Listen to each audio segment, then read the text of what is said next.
Faustino Catalina y Eva Galbache. Iglesia Noticia. COPE. Estar informado. Muy buenos días, hoy es 3 de mayo, quinto domingo de Pascua y es el momento de comenzar un nuevo programa, el 1411 del informativo Iglesia Noticia en la cadena COPE. Les ponemos al día de lo más destacado de esta semana en la actualidad religiosa de España y el mundo. Contamos con la asistencia técnica de Javier Poza y con Ana Almazán en la producción. Arrancamos con los titulares de algunas de las informaciones que conforman nuestro espacio de hoy. Amparo Latre. Los obispos españoles piden un pacto social para luchar contra la pobreza y la exclusión en la instrucción pastoral Iglesia Servidora de los Pobres. El documento aprobado en la última asamblea plenaria aboga por recuperar el sentido ético cuya carencia está detrás de la crisis que padecemos. Cáritas Española ha hecho un llamamiento a la creación de empleo de calidad durante la presentación de la memoria anual de su programa de empleo y economía social. Con motivo del Día del Trabajo, los movimientos obreros de Acción Católica afirman que las cifras del paro y la pobreza deben ser una llamada a nuestra conciencia. En un documento del Vaticano se afirma que es una obligación de todos los cristianos combatir la trata de personas como forma moderna de esclavitud. El movimiento Cursillos de Cristiandad ha celebrado una ultrella en Roma y han sido recibidos por el Papa. Faustino Catalina y Eva Galbache. Iglesia Noticia. COPE. Estar informado. Esta semana se ha publicado la instrucción pastoral Iglesia Servidora de los Pobres, aprobada por la reciente asamblea plenaria. En el documento, los obispos analizan la situación social con la nueva pobreza que ha originado la crisis entre jóvenes, ancianos y niños, con mención especial a los inmigrantes, la pobreza de los más pobres. Ante este panorama, los prelados piden un pacto social para luchar contra la pobreza y la exclusión social. Juan José Omella es presidente de la Comisión Episcopal de Pastoral Social que ha presentado el documento. Que los poderes públicos hagan con toda la sociedad, con toda, no solo con una parte. Pues que parece que aquí, en esta sociedad española, pues solo existe la política, los políticos y los sindicatos. Mire usted que hay muchas más organizaciones que trabajan por el bien común de esta sociedad y que tenemos que ver que el desarrollo tiene que ser integral, no solo desde el punto de vista político o económico. Las iglesias, las confesiones religiosas, también otras iniciativas privadas, trabajan por el bien de esta sociedad, todos nos interesa el bien del ser humano, pues trabajemos juntos, coordinados y demos respuesta a todas estas facetas del ser humano que son tan importantes, no solo lo económico, no solo el trabajo, son muchas más cosas. El texto alerta sobre la corrupción que tiene origen en la avaricia y la codicia. Afirma que es una conducta éticamente reprobable y un grave pecado. Los obispos creen que esta situación nace de la negación de la primacía de lo humano, el dominio de lo inmediato y un modelo social centrado en la economía que idolatra los mercados.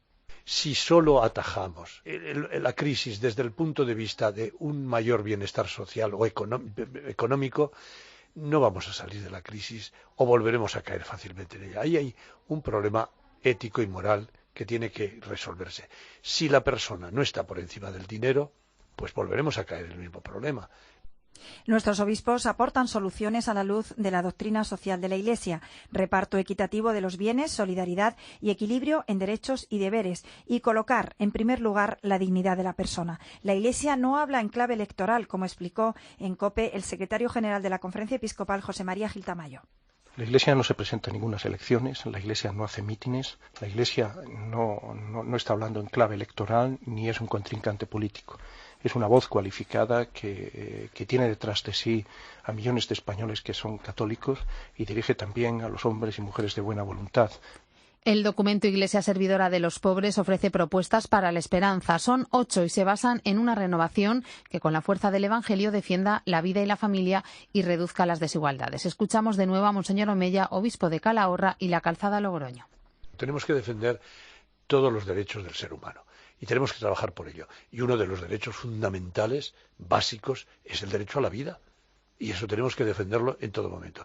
En el momento en que eso no esté garantizado, pues entra una brecha, yo diría, que destructora de la sociedad. La sociedad está enferma cuando no tiene esa sensibilidad de defensa de la vida. Como tampoco el derecho al trabajo. Tenemos todos el derecho al trabajo. Tenemos también deberes que cumplir, pero el derecho al trabajo también. Este importante documento episcopal ha recibido el respaldo de organizaciones católicas que trabajan en el campo de la acción social.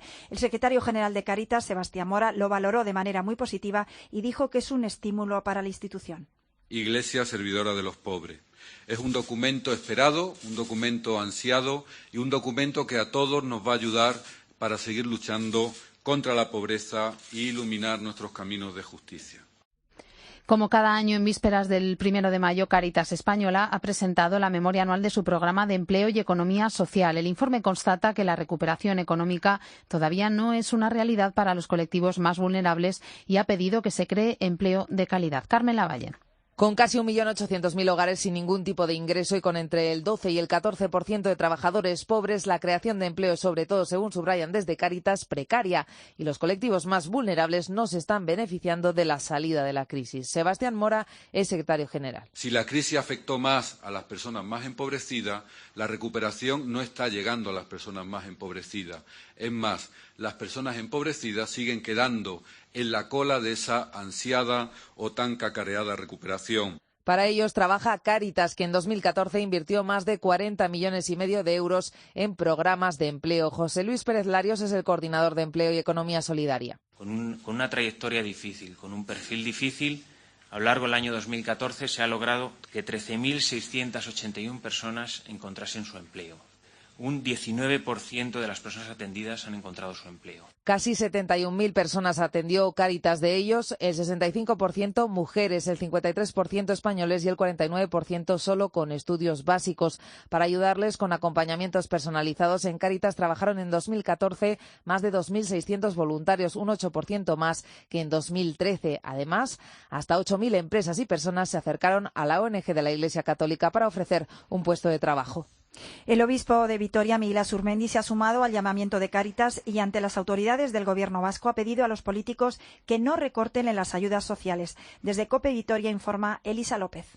El obispo de Vitoria, Miguel Asurmendi, ha oficiado este martes la misa pontifical en la Basílica de Armentia con motivo de la festividad de San Prudencio, patrón de Álava, y ha centrado su petición al santo en proteger a los pobres y a los inmigrantes, para quienes pide que las instituciones no recorten las ayudas públicas. Pedimos a San Prudencio nos obtenga de Dios la gracia de ayudar a los pobres viviendo una vida austera, que el centro de nuestro corazón no lo ocupe el ansia de la riqueza y que los responsables de las instituciones públicas no hagan recortes de las ayudas públicas a los necesitados y los inmigrantes.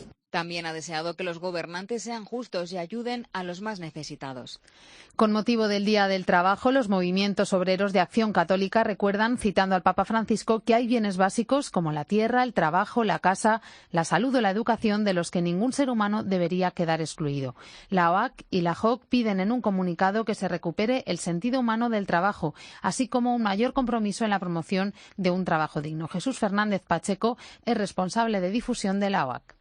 Este día es especial por un doble motivo, ¿no? Como trabajadores, porque lo celebramos codo a codo con nuestros hermanos para que se realice de una vez la dignidad que no vemos reconocida. Y como cristianos, porque en Jesús Obrero tenemos el mejor fundamento de poder conseguir la utopía que anhelamos, una sociedad de hermanos, donde todos y todas podamos tener un trabajo digno que nos permita nuestro sostenimiento y el de nuestras familias, nuestra realización personal y también la contribución a una sociedad mejor. El arzobispo de Valencia, Antonio Cañizares, ha afirmado en un artículo que ante la próxima convocatoria de elecciones el voto habría de encaminarse a hacer posible el rearme de la vida moral de nuestro pueblo. Luis Agudo, de COPE Valencia, ha estado pendiente de las palabras del cardenal. Hacer posible el rearme de la vida moral de nuestro pueblo y la superación de toda corrupción son dos de los objetivos que debemos tener en las próximas elecciones municipales a la hora de ir a votar. Son las claves que ofrece a modo de reflexión el cardenal Antonio Cañizares ante las próximas elecciones en un artículo publicado en el diario La Razón y reproducido en la web de la Archidiócesis de Valencia. También se refiere a la gravedad de la crisis económica, que no es más que un síntoma de un mal mucho más profundo que está en la raíz, y no es otro que el derrumbe moral de nuestra sociedad, y que tiene como uno de los signos más palpables la falta de respeto al niño no nacido. Por ello, el voto responsable, concluye el cardenal, debería favorecer a aquellas formaciones políticas que se comprometan en el trabajo por los valores éticos y en el impulso de una cultura de la vida y de la solidaridad entre nosotros. Faustino Catalina y Eva Galbache. Iglesia Noticia. COPE. Estar informado.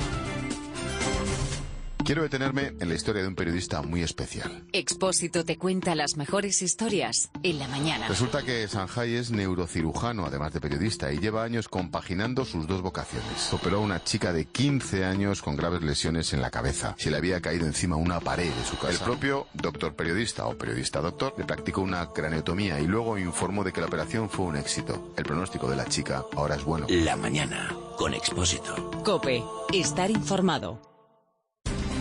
Faustino Catalina y Eva Galbache. Iglesia Noticia. COPE. Estar informado. Abrimos página internacional con la información que nos llega del Vaticano y lo hacemos con un importante documento para reforzar la lucha de la Iglesia contra la trata de seres humanos.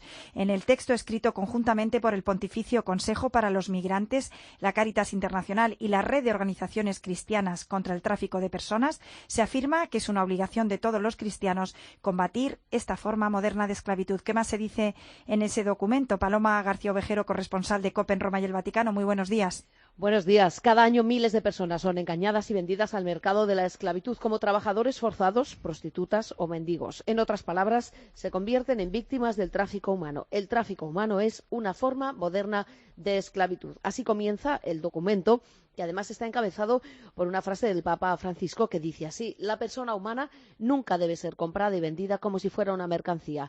Quien la utiliza y la explota, aunque sea indirectamente, se convierte en cómplice de este abuso. Este documento da cifras. Estimaciones de la OIT, la Organización Internacional del Trabajo, aseguran que al menos 2,4 millones de personas han sido sometidas al tráfico humano en un determinado momento. Aún así, solo hay unos pocos miles de condenas de traficantes cada año. Y la mayoría de las víctimas no son identificadas, consecuentemente, nunca reciben justicia por ese daño.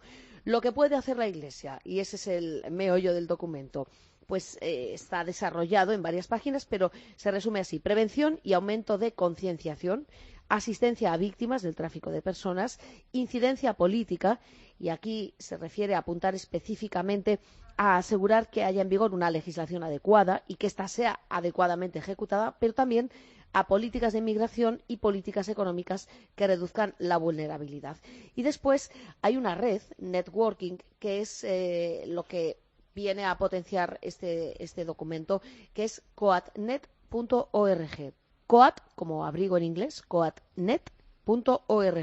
Aquí viene todo especificado. Y luego pues hay una serie de ejemplos de buenas prácticas que este documento, de parte del Vaticano, invita a reproducir. Y habla de Cáritas Sri Lanka, Líbano, Nepal, que entre sí están aliados para prevenir este tráfico, o de Cáritas Albania, que a su vez coordina iniciativas conjuntas con la Iglesia Ortodoxa y las iglesias evangélicas. coatnet.org.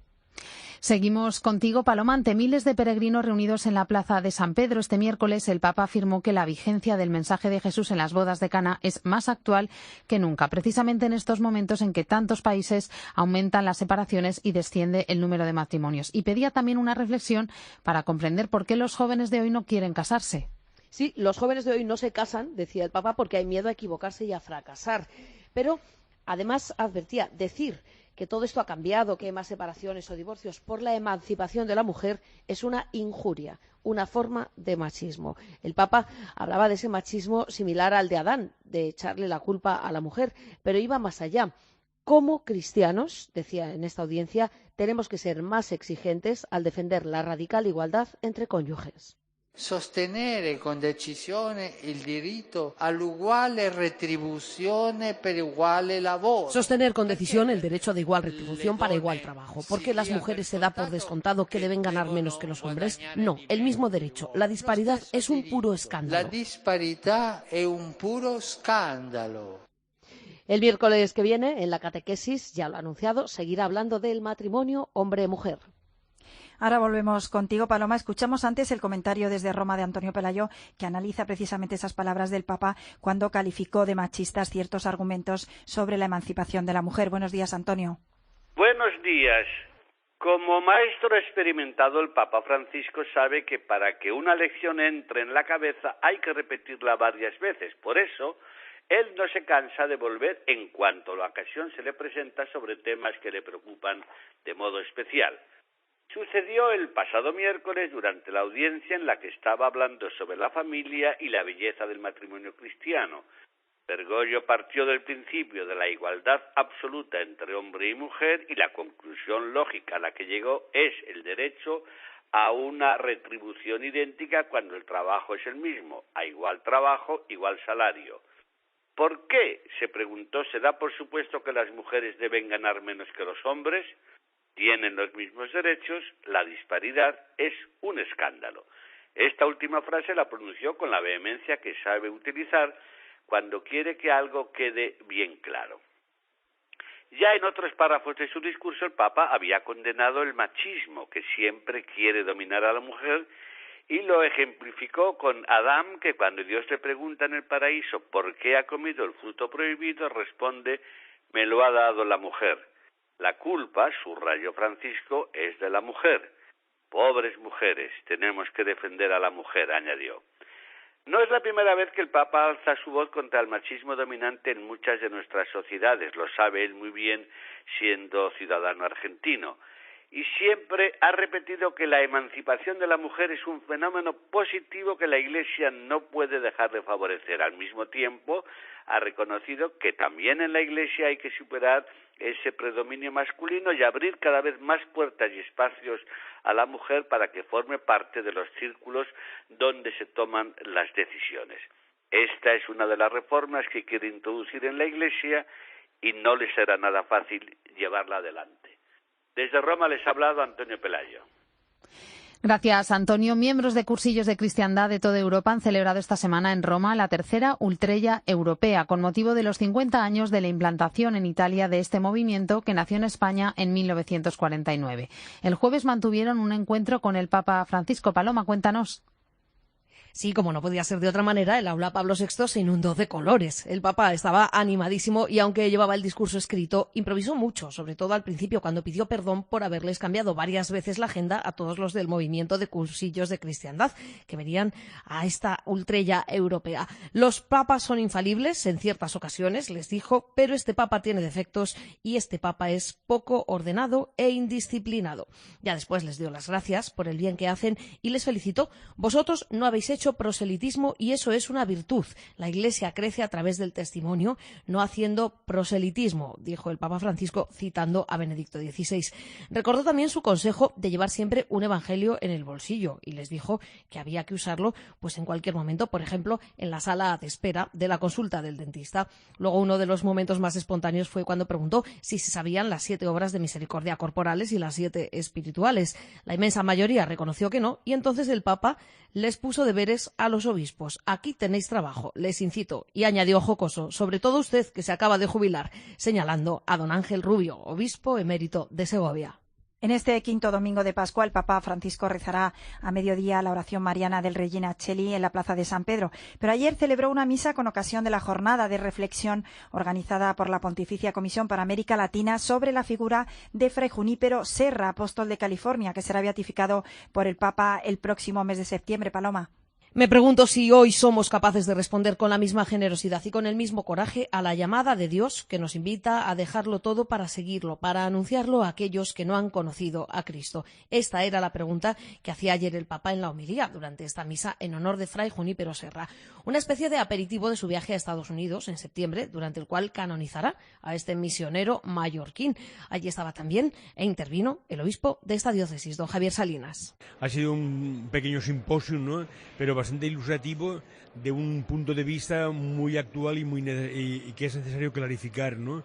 Y es la aportación original suya de aquel que anuncia el Evangelio y por tanto defiende a la persona, frente a otras interpretaciones que lo involucran en comportamientos, diríamos, más bien de tipo de destrucción o de no consideración de las personas, de los indígenas, precisamente en todos los relatos que han habido, lo que se ha puesto de manifiesto es, primero, la complejidad de aquel momento, ¿no? Pero por otra parte también, dentro de esa complejidad, la voluntad decidida y clara de esta aportación del Evangelio que acompaña siempre la dignificación de la persona.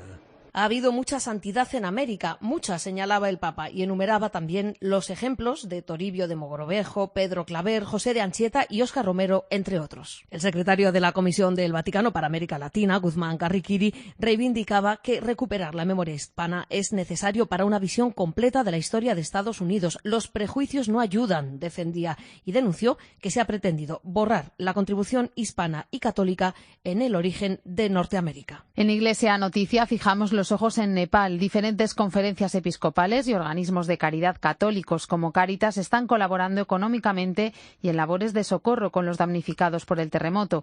Por su parte, el Vaticano ha donado 116.000 euros. Desde Roma, el comentario de Paloma Gómez Borrero. Una vez más, las catástrofes naturales nos demuestran la fuerza implacable de la naturaleza, lo pequeños que somos, pero también la solidaridad que debemos ser, lo que Juan Pablo II definió la globalización de la solidaridad. En estos días, al igual que ocurrió con el tsunami, los ojos se han llenado de lágrimas y el corazón se ha encogido de dolor con las imágenes de la tragedia en el lejano Nepal. Los muertos y heridos se cuentan por millares, más de 1 millón de personas han perdido cuanto tenían. Cientos de miles de niños, los más afectados, no tienen ya ni lágrimas para llorar.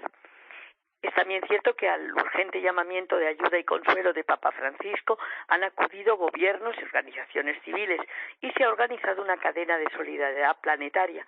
Pero todo es poco ante un drama tan terrible. Cáritas Nepal y Planet Nepal están en primera línea socorriendo a los más afectados.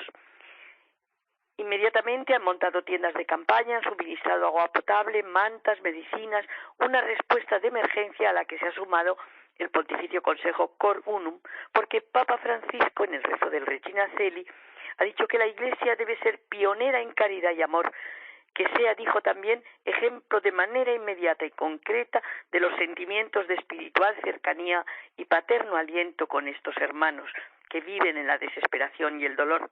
En Nepal el terremoto ha seguido la lluvia. La temperatura ha bajado, hace muchísimo frío y se han adelantado la estación de las lluvias torrenciales. Hoy Cristo vuelve a susurrar las palabras del Evangelio. Tuve hambre y me diste de comer, tuve sed y me diste de beber. En Nepal, la voz del Evangelio resuena con fuerza. Faustino Catalina y Eva Galbache. Iglesia Noticia. COPE. Estar informado. En Iglesia Noticia volvemos con otras informaciones de España. Ayer se clausuró en Ávila el primer Congreso Internacional sobre la figura del beato Manuel González con el lema Fuego en el corazón del mundo. Al cumplirse los 75 años de su fallecimiento, la familia eucarística reparadora pretende dar a conocer con mayor profundidad la figura de su fundador. Desde COPE Ávila, Auxi Rueda. Más de 200 personas de Europa y América se han acercado durante 4 días a la figura del beato Manuel González, impulsor de la familia eucarística reparadora. La ciudad de Ávila acogía un encuentro dedicado a su figura bajo el título Fuego en el corazón del mundo. Un sencillo hombre de Dios con una espiritualidad eucarística muy fuerte, muy intensa, origen de su apostolado y de su ministerio episcopal. Así le definía el cardenal Angelo Amato, prefecto de la Congregación para la Causa de los Santos, en la sesión inaugural del Congreso. Y por eso es un obispo de gran actualidad, porque la Eucaristía es la vida de la Iglesia también. Hoy es la fuente de toda santidad y de todo apostolado. También muy cariñosas fueron las palabras que pronunció sobre el beato el cardenal Ricardo Blázquez, quien, como Manuel González, fue también obispo de Palencia. Don Ricardo le recordó como un pastor de cuerpo entero, cabal, gran catequeta, una persona con una fecundidad y facilidad para escribir admirable y con mucho gracejo. Señaló además que él percibió con mucha claridad cómo la Eucaristía es el centro de vida de los cristianos. Su causa de canonización sigue abierta, no así las dos que van a cerrarse en breve, como anunció el cardenal Angelo Amato: la canonización de los padres de Santa Teresita del Niño Jesús, ejemplo de que la familia puede y debe ser santificada, y la del español Fray Junípero Serra, símbolo de la fuerza de las misiones y la evangelización en Estados Unidos. También ayer sábado, Madrid se convirtió en centro de peregrinación de cristianos ortodoxos procedentes de Portugal y España en la primera jornada ortodoxa ibérica. Francisco José Pino es coordinador de la jornada. Las iglesias ortodoxas en España, como en todo el mundo occidental, están formadas principalmente por personas, tanto sacerdotes como fieles, que son de otros ámbitos culturales. En España, concretamente, hay muchas personas de origen rumano, eslavos de diferentes nacionalidades. Entonces, muchas veces los ortodoxos hispanos pues tenemos una falta de formación. Con este foro, con esta jornada, lo que se pretende es que esas personas puedan escuchar en su idioma pues una serie de charlas que son de temas interesantes. Es decir, es más bien formarse y también pues de algún modo quitarnos esa sensación que a veces tenemos de ser, entre comillas, bichos raros, ¿no? Porque ya le digo que somos a veces un pequeño granito de arena en medio de una playa inmensa formada por personas de otras nacionalidades y de otros orígenes. En el Parlamento Europeo se ha producido un debate sobre los cristianos perseguidos, una cuestión rodeada de polémica motivada por el asesinato del grupo de estudiantes en Kenia. Estuvo pendiente el corresponsal de COPE en Bruselas, Miguel Sánchez. La falta de acuerdo ha provocado que haya dos propuestas de resolución para votar. Una, la del Grupo Popular, enumerando las continuas persecuciones que sufren los cristianos en el mundo, como denuncian algunos eurodiputados como Teresa Jiménez Becerril. Muere un cristiano cada hora. No tenemos tiempo que perder. 150 a 200 millones de chrétiens sont massacrés dans le monde en raison de leur foi. Son una piccola parte de una strage. La Unión Europea no se quiere enterar o entre 150 y 200 millones de cristianos son perseguidos en el mundo, denunciaban estos eurodiputados. La otra propuesta de resolución, elaborada por socialistas y liberales, pasa por alto a los cristianos, se centra solo en Kenia y en el ataque que supuso contra los valores occidentales, como señala el eurodiputado Enrique Calvet. Hay que proteger aquí y ahora a corto, independientemente de que hablemos después de la persecución contra cualquier minoría y los cristianos son igual de dignas, hay que involucrar a la Unión Europea. Una palabra, la de cristianos, que en la propuesta socialista y liberal apenas ha sido mencionada 2 veces y de modo indirecto. En Ucrania, el gobierno otorga un galardón a las Hermanas de Santo Domingo de Granada. Es un reconocimiento a la labor de esta congregación en favor de la educación de los más pequeños. Nos lo cuenta el corresponsal en la zona, Ricardo Marquina. El gobierno ucraniano ha ofrecido un reconocimiento oficial a la misión María, Madre de Dios de la Congregación Santo Domingo de Granada por su trabajo realizado con los niños de este país, que atraviesa por uno de sus momentos más complicados de su historia, asumido como está en una guerra en el este del país. El Ministerio Social ucraniano ha querido reconocer así el trabajo realizado por estas hermanas en Kiev, la capital ucraniana, donde llevan a cabo la labor de lucha contra la exclusión social de los niños de la calle y también de prevención de otros niños en riesgo de exclusión social o de familias desestructuradas, a través siempre de los valores cristianos. Las hermanas han resaltado el valor del pueblo ucraniano en unos tiempos muy difíciles, con varios millones de personas desplazadas por la guerra en el este del país, una guerra que ha dejado ya unas 4.000 víctimas mortales y que no parece tener una solución fácil ni a corto plazo. Las hermanas han emitido también un comunicado agradeciendo este reconocimiento gubernamental ucraniano y animando a todos a seguir trabajando para hacer llegar la ayuda allí donde sea necesaria, especialmente a las zonas del este ucraniano, Donetsk y Lugansk, donde las familias viven bajo el sonido constante de las bombas.